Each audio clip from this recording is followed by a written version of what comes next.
नमस्कार साथियों, स्वागत है आपका अपने चैनल नितेश पांडे में। नमस्कार साथियों, मैं रोमेश वर्मा आपके अपने YouTube चैनल नितेश पांडे में आप सभी भावी अध्यापक एवं अध्यापकों का एक बार फिर से स्वागत करता हूं।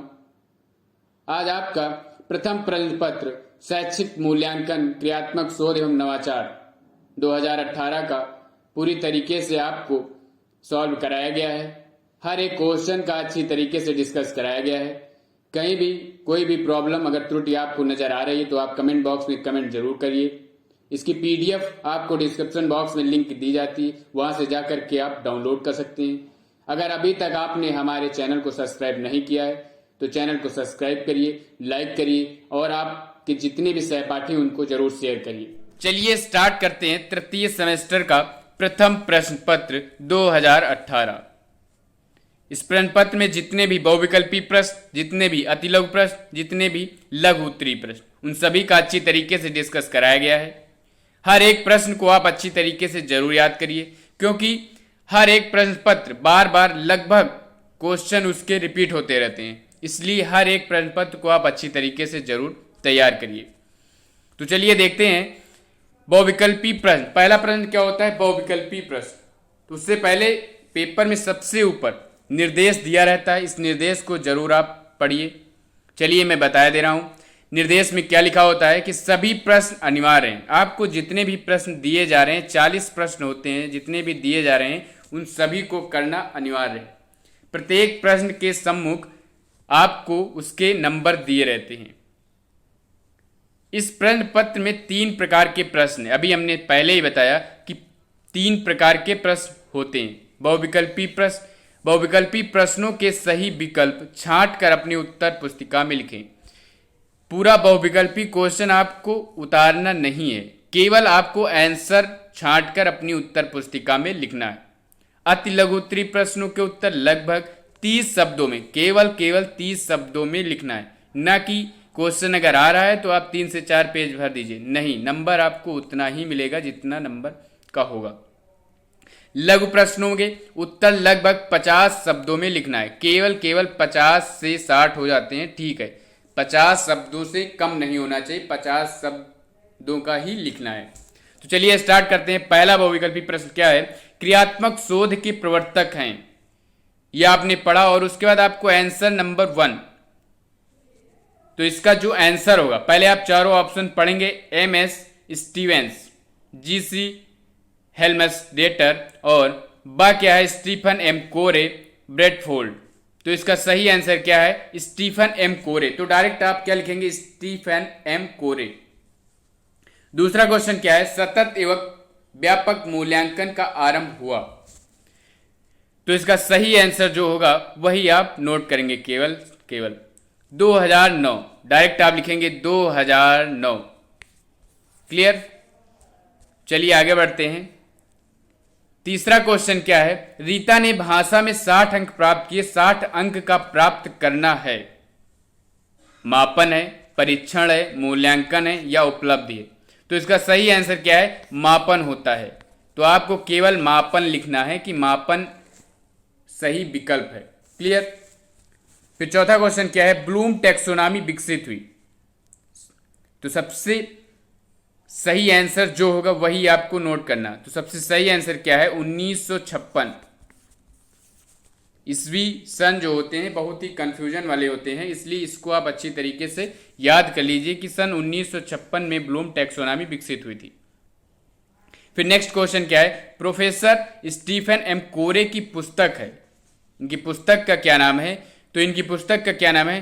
To improve school practices.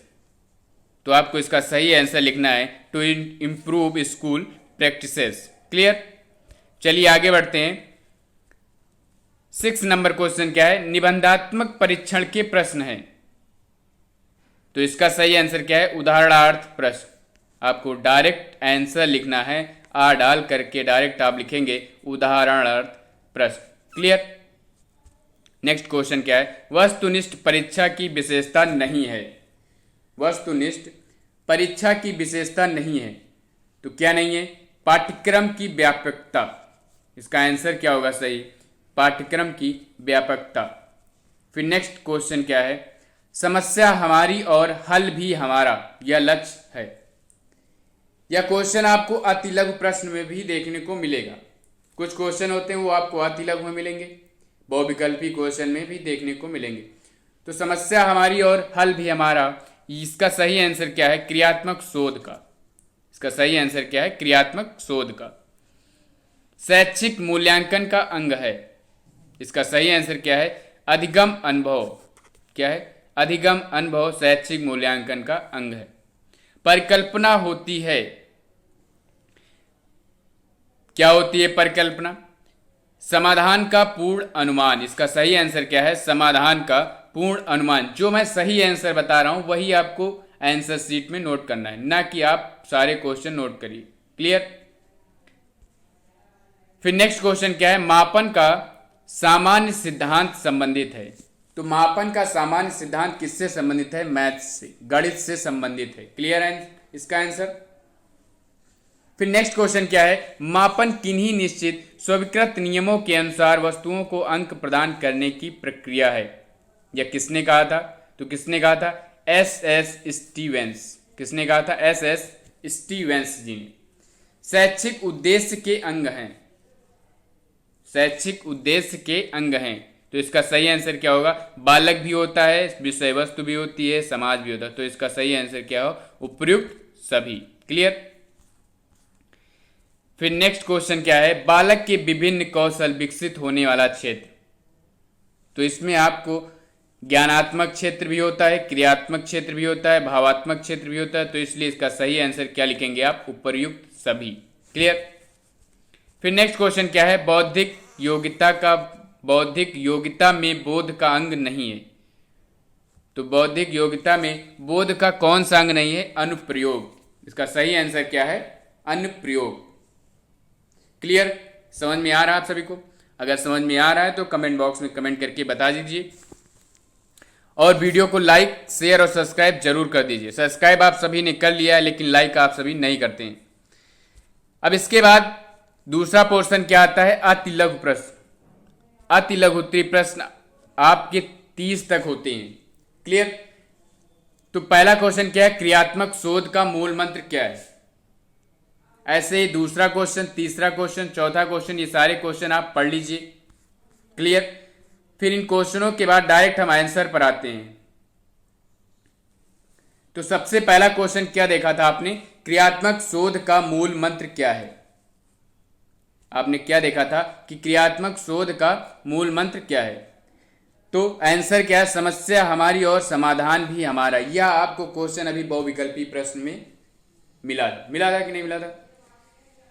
तो क्रियात्मक शोध का मूल मंत्र क्या है? समस्या हमारी और समाधान भी हमारा।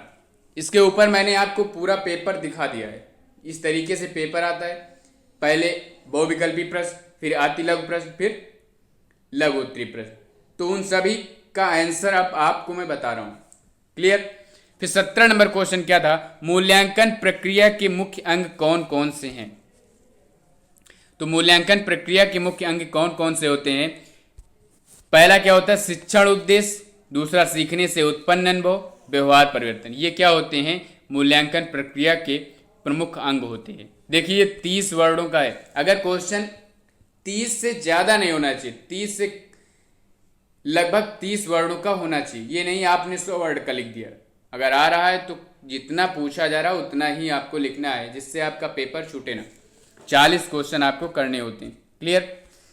18 नंबर क्वेश्चन क्या है? क्रियात्मक शोध के चरण क्या है?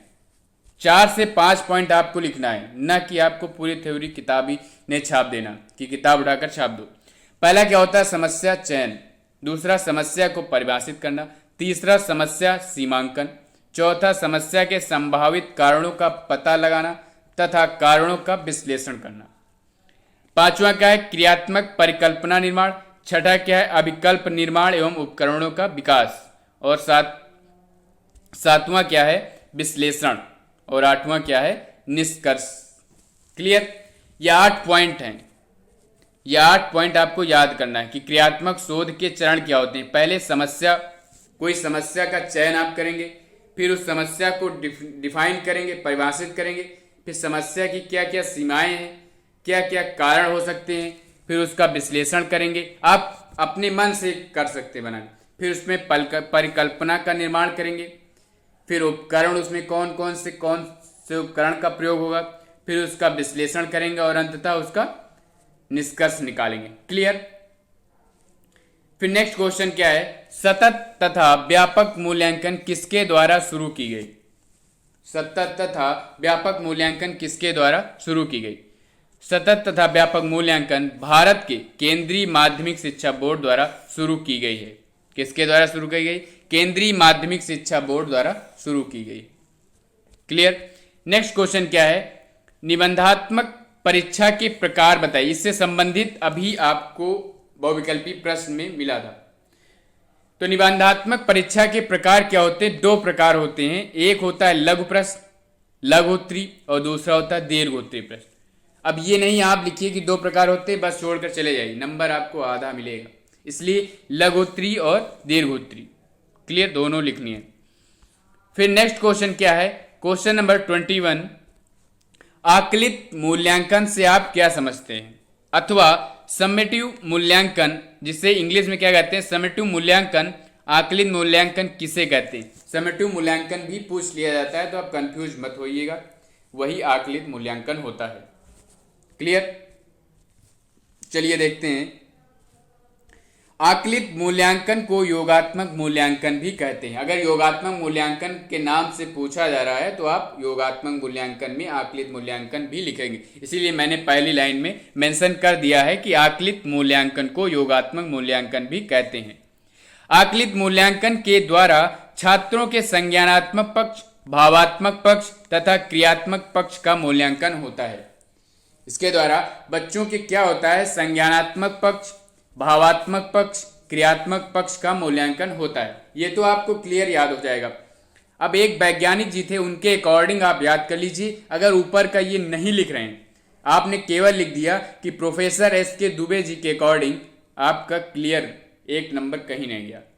Professor SK. दुबे जी के अनुसार आकलित मूल्यांकन एक व्यापक क्रिया है जो कि छात्रों का शैक्षिक, व्यक्तिगत एवं व्यवहारिक मूल्यांकन करती है तथा छात्रों के सभी पक्षों के विकास स्तर को स्पष्ट करती है। हम हर बार आपको यही बताते हैं कि अगर कहीं भी किसी के अकॉर्डिंग अगर दिख रहा है तो उसे आप नोट डाउन जरूर कर लीजिए, क्योंकि ये आपको एग्जाम के समय ढूंढने की जरूरत नहीं पड़ेगी। तुरंत आप अपनी कॉपी उठाइए, तुरंत आप रिवीजन कर लीजिए, याद हो जाएगा। क्लियर। अब आप यहाँ पर प्रोफेसर एस.के. दुबे के अनुसार आप याद कर लीजिए कि आकलित मूल्यांकन क्या होता है। आकलित मूल्यांकन एक व्यापक क्रिया है जो कि छात्रों का शैक्षिक, व्यक्तिगत एवं व्यवहारिक मूल्यांकन करती है तथा छात्रों के सभी पक्षों के विकास को स्पष्ट करती है। क्लियर। चलिए आगे बढ़ते हैं।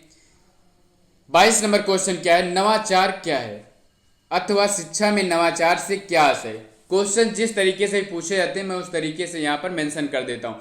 इस तरीके से भी क्वेश्चन पूछा जाता है कि नवाचार क्या होता है या शिक्षा में नवाचार से क्या आशय। क्लियर, कंफ्यूज आप नहीं होंगे। नवाचार 2 शब्दों से मिलकर बना होता है, 2 अक्षरों से मिलकर बना होता है, नव धन आचार। तो इसका मतलब होता है नवीन आचरण। नव मीन्स नया होता है, आचार मीन्स होता है आचरण। तो शैक्षिक क्षेत्रों के प्रतिदिन नवीन परिवर्तन जिससे बालकों का सर्वांगीण विकास हो सके, नवाचार कहलाता है। नवाचार को आप ऐसे समझिए कि आप स्कूल में जाते हैं तो कोई चीज़ नई सीखने को आपको मिलती है जिससे आपका सर्वांगीण विकास होता है, उसे नवाचार। नवाचार मतलब नया आचरण आपको प्राप्त हुआ, कोई नई चीज़ सीखने को मिली, उसे ही नवाचार कहेंगे। क्लियर। फिर नेक्स्ट क्वेश्चन क्या है, उत्तम परीक्षण की कोई 4 विशेषताएं बताइए, या उत्तम परीक्षण की विशेषताएं बताइए। इस तरीके से भी क्वेश्चन पूछा जाता है कि 4 विशेषताएं बताइए, तो 4 आपको लिखनी ही लिखनी है। कोशिश ये रहती है क्वेश्चन इस तरीके से पूछा जाता है कि उत्तम परीक्षण की विशेषताएं बताइए, तो लगभग आपको 4 से 5 ही लिखनी होती, बाकी आपको लिखनी नहीं होती। ये नहीं कि आपको आ रहे हैं तो 8-10 लिख दो, नंबर आपको एक ही मिलेगा चाहे आप जितनी लिख दें। तो पहली विशेषता क्या होती है, उद्देश्य पूर्णता। उत्तम परीक्षण, कोई आप परीक्षण कर रहे हैं, उत्तम मतलब अच्छा परीक्षण है, तो उसकी विशेषताएं क्या हो सकती है, ये तो अपने मन से आप लिख सकते हैं। उद्देश्य पूर्ण होना चाहिए, व्यापकता होना चाहिए, सुगमता होना चाहिए, समय होना चाहिए और कीमती होना चाहिए। क्लियर। फिर नेक्स्ट क्वेश्चन क्या है, 24 नंबर क्वेश्चन क्या है, मापन के प्रकार बताइए। पहला आंसर, पहला क्या है, मानसिक मापन, भौतिक मापन। क्लियर, छोटा सा क्वेश्चन है, हमेशा याद रहेगा आप सभी को। 25 नंबर क्या कह रहा है, क्रियात्मक शोध की समयावधि क्या होती है। क्रियात्मक शोध की समयावधि क्या होती है। क्रियात्मक शोध से तीसरा क्वेश्चन आपको देखने को मिल रहा है। तो क्रियात्मक शोध की कोई निश्चित समयावधि नहीं होती है, या 1 मिनट में भी हो सकता है और 1 वर्ष में भी। कोई क्रियात्मक शोध अगर आप कर रहे हैं तो तुरंत हो सकता है और टाइम भी लग सकता है। क्लियर, समझिए, क्वेश्चन को याद करने की जरूरत नहीं पड़ेगी। विश्वसनीयता किसे कहते हैं। 26 क्वेश्चन क्या है, विश्वसनीयता किसे कहते हैं। तो विश्वसनीयता किसी परीक्षण पर व्यक्ति के प्राप्तांकों की संगति है, अर्थात यदि एक व्यक्ति की परीक्षा किसी परीक्षण पर बार बार ली जाए और प्रत्येक बार वह व्यक्ति समान प्राप्तांक अर्जित करता है तो वह परीक्षण विश्वसनीय कहा जाएगा। एकदम आसान भाषा में आप समझिए, अगर आप 5th क्लास में मान लीजिए आपके एग्जाम हुए, आपके 95 नंबर आ रहे हैं, फिर रिपीटेड दोबारा से फिर एग्जाम में 95 आ रहे हैं, फिर एग्जाम में 95 आ रहे हैं, तो बार बार जब ली जाती है तब प्रत्येक दशा में आप समान प्राप्तांक प्राप्त करें तो यह परीक्षण क्या होगा, विश्वसनीयता कहलाएगा। क्लियर।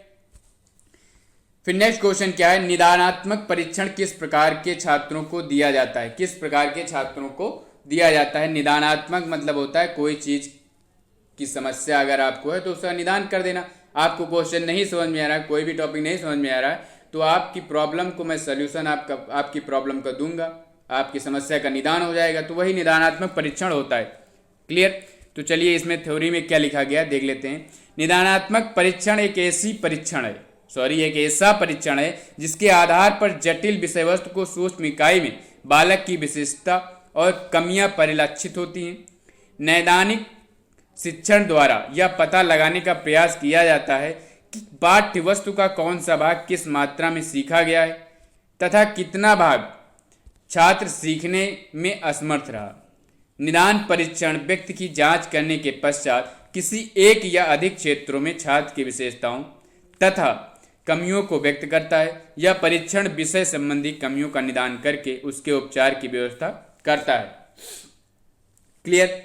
थ्योरी इतनी बड़ी है लेकिन आपको समझना केवल एक लाइन में, आप आसानी से बना करके लिख सकते हैं। निदानात्मक परीक्षण का क्लियर साफ साफ मतलब क्या होता है, किसी भी बालक आपकी क्लास में है, मान लीजिए आप टीचर हैं, आपकी क्लास में कोई बालक है, मान लीजिए मैं पढ़ा रहा हूं आप सभी को, आपकी समस्या आपने कमेंट में कमेंट किया कि सर हमें ये टॉपिक नहीं समझ में आए, तो पहले मैं आपसे आपकी समस्या कैसी समस्या है, कहां पर कौन सा टॉपिक नहीं समझ में आया है, इस टॉपिक में क्या चीज़ आपको कठिन लगी है, क्या चीज़ सरल लगी है, ये सारी चीज़ें पहले आपसे जानकारी में लूँगा। उसके बाद फिर मैं आपको ये टॉपिक अच्छी तरीके से समझाऊंगा। तो वो समझा दिया मैंने टॉपिक, वही क्या हुआ, निदान हुआ।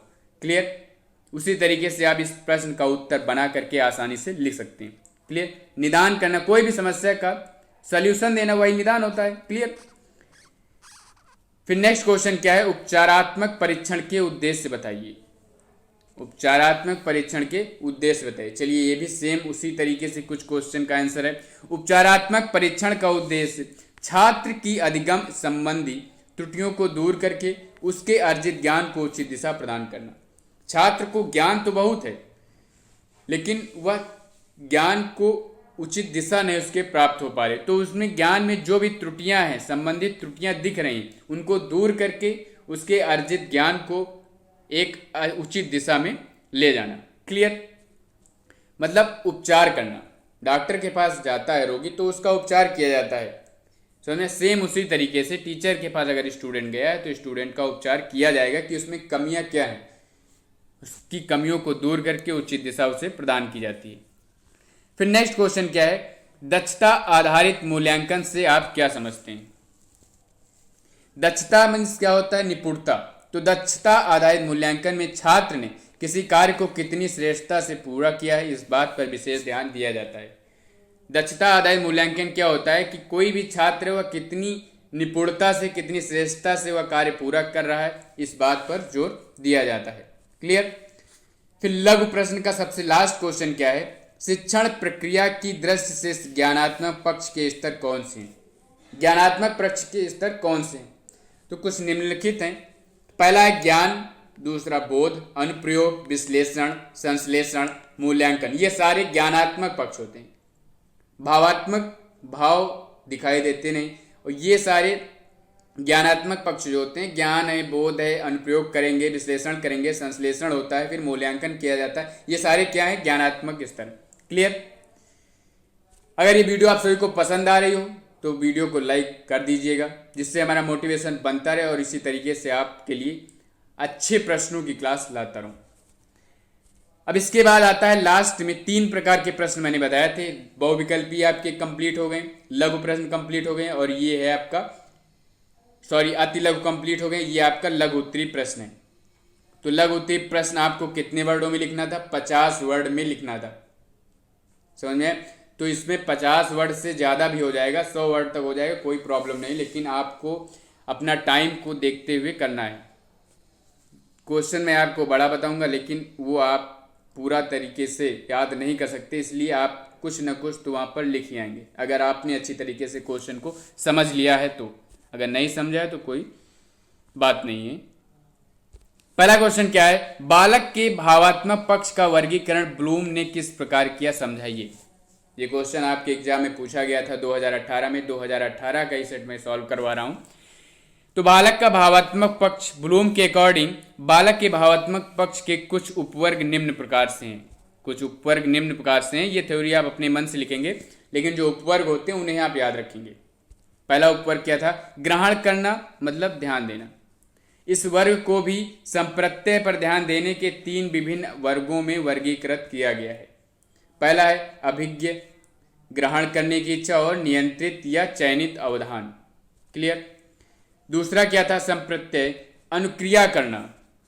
यह स्तर उन अनुक्रियाओं से संबंधित है जिनका उद्देश्य केवल प्रत्यय पर अवधान देना नहीं है।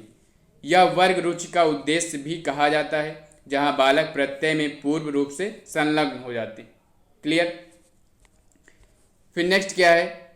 अनुगमन, उत्तर देने की इच्छा, अनुक्रिया में तृप्ति। ये 3 इसी के पार्ट हैं, समझ में? अगर ये याद हो रहा है तो ठीक, नहीं याद हो रहा तब भी आप कुछ न कुछ लिखकर जरूर आइएगा। सिर्फ आप हेडिंग याद करिए, समझ में? जो हेडिंग्स हैं वो आप याद करिए। अभी मैं बताऊंगा कैसे आपको याद करना है, याद हो जाएगा। मूल आंकना, यह शैक्षिक उद्देश्यों का मात्र ऐसा वर्ग है जिसके संबंध में अध्यापक सामान्य रूप से बात करते हैं। इसका प्रयोग भी सामान्य रूप से किया जाता है, जैसे कोई प्रत्यय, वस्तु या व्यवहार महत्वपूर्ण है। तो मूल्य में क्या होता है? मूल्य को ग्रहण करना, मूल्य को ग्रहण करना, मूल्य के लिए वरीयता और वचनबद्धता। फोर्थ क्या है? संगठन। फोर्थ संप्रत्यय क्या है? संगठन। क्लियर। अधिगम करने वाले के अनेक मूल्य हो सकते हैं, अतः उसके सामने समस्याएं भी अनेक हो सकती हैं। तो मूल्य का संप्रत्यन और मूल्य पद्धति का संगठन। फिर लास्ट क्या है? मूल्य द्वारा विशिष्टीकरण। इस स्तर पर हमारा संबंध 2 तथ्यों को इंगित करना होता है। एक तो होता है उसके इस नियंत्रित व्यवहार को सामान्यीकृत करना, दूसरा क्या होता है? उसके इन विश्वासों, धारणाओं तथा दर्शन को एक लड़ी में पिरोना। समझ में आया क्वेश्चन? तो क्वेश्चन में आपको याद क्या करना है? सिर्फ इसकी हेडिंग आपको याद करनी है कि प्रत्यय, भावात्मक पक्ष में प्रत्यय ब्लूम जी ने क्या दिया? ग्रहण करना, ठीक, अनुक्रिया करना, मूल्य आंकना और संगठन और मूल्य द्वारा विशिष्टीकरण। उसके बाद आप थोड़ा सा लिख सकते हैं बना करके। क्लियर। फिर नेक्स्ट क्वेश्चन क्या है? प्रतिमान संदर्भित तथा कसौटी संदर्भित परीक्षण में क्या अंतर है? क्लियर। प्रतिमान संदर्भ और कसौटी संदर्भित दोनों में क्या अंतर है, चलिए देखते हैं। प्रतिमान संदर्भित मापन में छात्र द्वारा अर्जित कुल ज्ञान का पता लगता है। प्रतिमान संदर्भित जो होता है इसमें छात्र द्वारा अर्जित कुल ज्ञान का पता लगता है, जबकि कसौटी या निकष संदर्भित मापन में छात्र द्वारा अर्जित विशिष्ट शैक्षिक उद्देश्यों का पता लगता है। आपको इतनी बड़ी थ्योरी नहीं लिखना है, इसको अगर नोट करना है तो आप नोट कैसे करेंगे? इसमें अर्जित कुल ज्ञान का पता लगता है, चलिए देखते हैं। इसमें अर्जित कुल ज्ञान का पता लगता है, इसमें अर्जित विशिष्ट उद्देश्यों का पता लगता है। ये दोनों पॉइंट आप निकाल कर बाहर रख लीजिए। एक आप चार्ट बनाइए, एक तरफ लिखिए प्रतिमान संदर्भित, दूसरी तरफ लिखिए कसौटी संदर्भित परीक्षण। पहला पॉइंट लिखिए कि इसमें अर्जित कुल ज्ञान का पता चलता है। अब अर्जित ज्ञान किसका होगा? छात्री का तो होगा। और इसमें क्या लिखेंगे? अर्जित विशिष्ट शैक्षिक उद्देश्यों का पता लगता है। क्लियर। पहला पॉइंट आपका हो गया।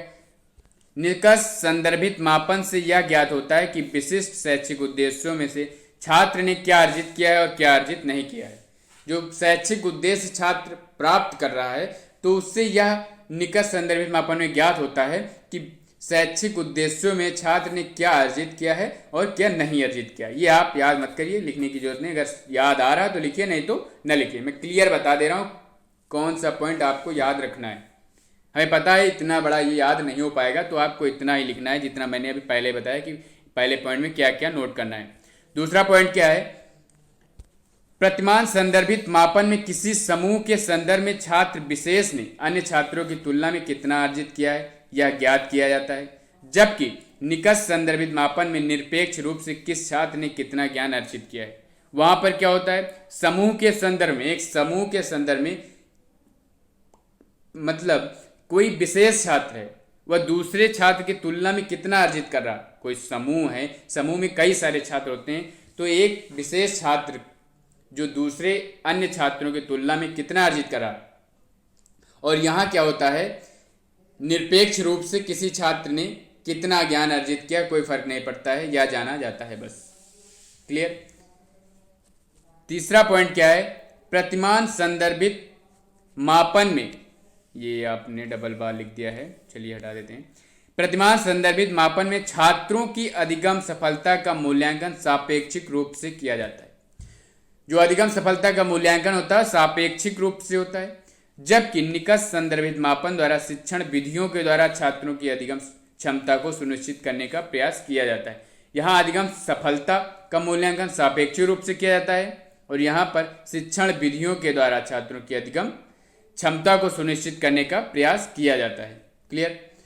फोर्थ नंबर क्या है, प्रतिमान संदर्भित छात्र मापन में ये सामान्य रूप से विस्तृत क्षेत्र फैले होते हैं, जबकि निकष मापन में परीक्षण के पद कुछ विशिष्ट उद्देश्यों को दृष्टि में रखते हुए उन्हीं उद्देश्यों तक सीमित रहते हैं।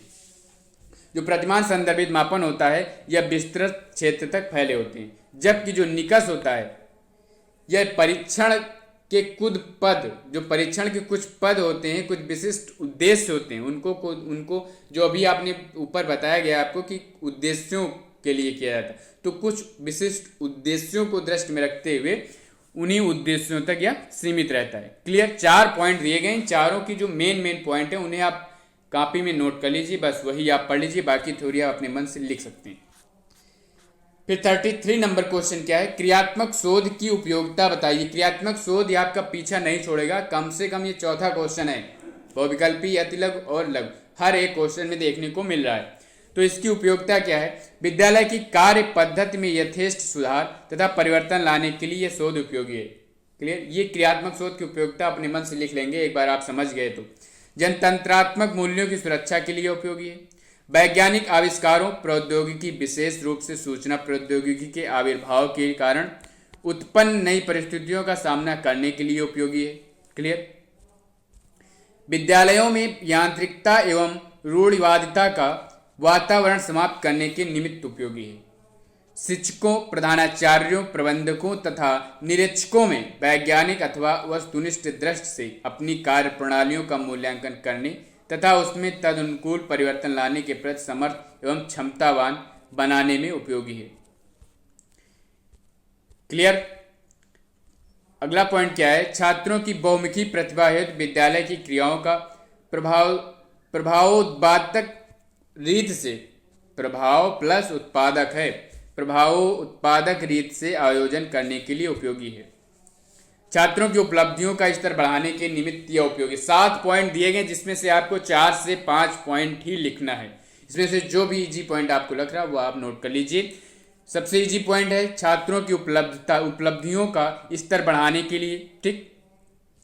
छात्रों की बहुमुखी प्रगति हेतु, बहुमुखी विकास हेतु विद्यालय की क्रियाओं का प्रभाव उत्पादक रीत से आयोजन करने के लिए। चलिए ये छोड़ देते हैं। फिर सबसे पहला पॉइंट क्या था, विद्यालय की कार्य पद्धति में सुधार और परिवर्तन लाने के लिए। क्लियर। जनतंत्रात्मक मूल्यों की सुरक्षा के लिए, आविष्कार, प्रौद्योगिकी, सूचना प्रौद्योगिकी के आविर्भाव के लिए और रूढ़िवादिता वातावरण समाप्त करने के लिए। 4 से 5 पॉइंट हो गए। क्लियर। ये आप नोट कर लीजिए, यही आप याद कर लीजिए, बस इतनी ज़्यादा थ्योरी लिखने की जरूरत नहीं है, उतना पढ़िए जितना जरूरत हो। नेक्स्ट क्वेश्चन क्या है 34 नंबर, मूल्यांकन की विशेषताएं बताइए। तो पहला देखिए आंसर क्या है, पहला क्या है, मूल्यांकन छात्रों के चयन में सहायता करता है। भाई छात्रों का चयन होता है तो मूल्यांकन का ही तो हाथ होता है, तभी तो चयन होता है। मूल्यांकन विशिष्ट योग्यता की माप में सहायता करता है। मूल्यांकन कोई आप वस्तु है उसका मूल्यांकन कर रहे हैं, वही आप इसकी विशेषता लिख दीजिए आसानी से। मूल्यांकन पाठ्य विषय के चुनाव में सहायता करता है। भाई कोई मान लीजिए बुक रखी हुई, 2 बुकें रखी हुई, आपको मूल्यांकन करने के लिए कहा गया कि बताइए कौन सी बुक अच्छी है, तो आप बुक जो अच्छी होगी उसे आप चुनेंगे, तो यह चुनाव में सहायक होता है। मूल्यांकन के द्वारा बालकों की व्यावसायिक योग्यता का अनुमान लगाया जाता है कि कौन सा बच्चा व्यवसाय में बहुत तेजी से बढ़ रहा, कौन सा नहीं बढ़ रहा, मूल्यांकन के द्वारा ही पता लगाया जाता है। मूल्यांकन के द्वारा छात्रों की प्रगति का ज्ञान होता है, क्लास में कौन बच्चा प्रोग्रेस कार्ड उसका बहुत तेजी से बढ़ रहा है, प्रोग्रेस कर रहा है, तो उसकी प्रगति का ज्ञान होता है।